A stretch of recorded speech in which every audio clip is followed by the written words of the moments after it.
দর্শক, জুলাই আগস্টে বৈষম্য বিরোধী শিক্ষার্থী যে আন্দোলন করেছিলেন, সেই আন্দোলনে 5ই আগস্ট মাজহারুল ইসলাম নামে একজন শহীদ হয়েছেন সেই আন্দোলনে। এবং আমার পাশে যিনি রয়েছেন তার স্ত্রী এবং তার কোলে রয়েছেন তারই সন্তান মোহাম্মদ সালমান, 3 মাস বয়সী।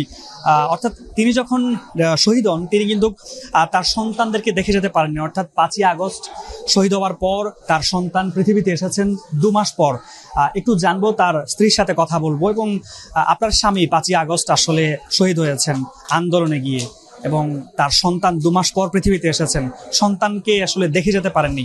একটু জানাবেন সেই স্বামীর সাথে যে লাস্ট কি কথা হয়েছিল।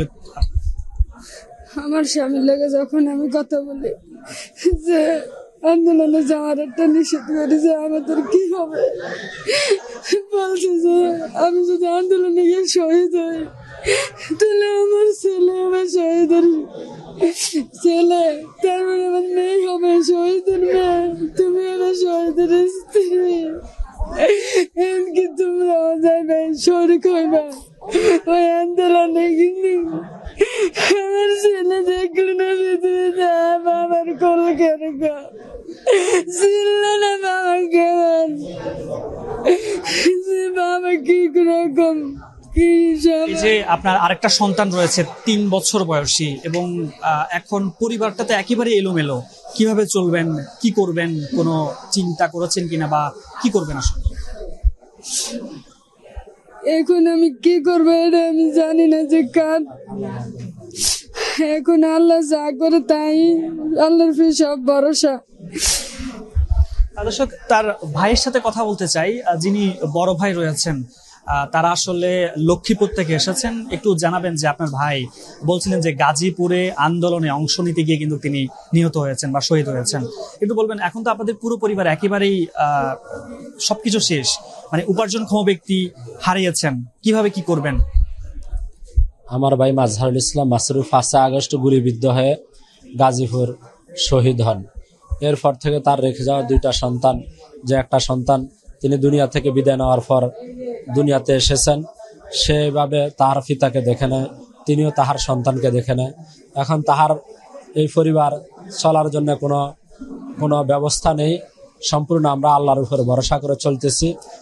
এভাবে আমরা সকল রাষ্ট্রীয় সকল দায়িত্বশীলদেরকে, অন্যান্য শহীদ পরিবার সহ সকল শহীদ পরিবারের সাথে থাকার জন্য আমরা এইভাবে আবেদন জানাই। বিশেষভাবে যে সকল শহীদ পরিবারের একটা ঘরের প্রয়োজন, থাকার জায়গা নাই, তাদের জন্য কোনো বাসস্থানের ব্যবস্থা করে দেয়। আপনাদের পরিবার একটা শূন্যতা অনুভব করছে কিনা গত 5 মাস? আমাদের পরিবার এখন পুরনোই শূন্যতা অনুভব করছে। বিশেষভাবে ভাইয়ের যে শোক, এটা আমরা সামাল দিতে পারতেছি না। এবং আমাদের অন্যান্য ভাইয়েরাও, তিনি ছিলেন আমাদের পরিবারের এভাবে আপনার জ্ঞানী গুণী, তিনার দ্বারা পরিবারের অনেক কিছু এভাবে সমাধা করা সম্ভব হতো। তো আপনার এখন উনি এভাবে দুনিয়া থেকে বিদায় নিয়েছেন, এখন এই সকল কাজগুলা আঞ্জাম দেওয়ার মতো কেউই নাই। এভাবে আমরা বিভিন্ন প্রকারের সমস্যা এবং পেরেশানি অনুভব করতেছি, এবং সকলের কাছে আমরা এই শহীদ পরিবারের কাছে থাকার জন্য, সকল শহীদ পরিবারের কাছে থাকার জন্য আমরা সকলের কাছে আবেদন জানাচ্ছি।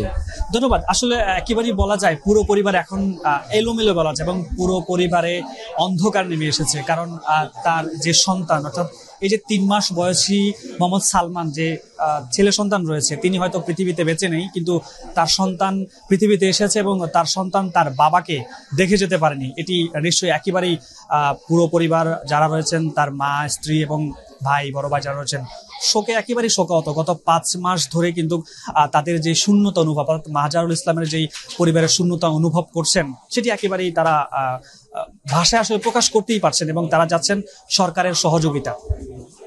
মামুনুর রশিদ, অভি, যমুনা নিউজ, চট্টগ্রাম।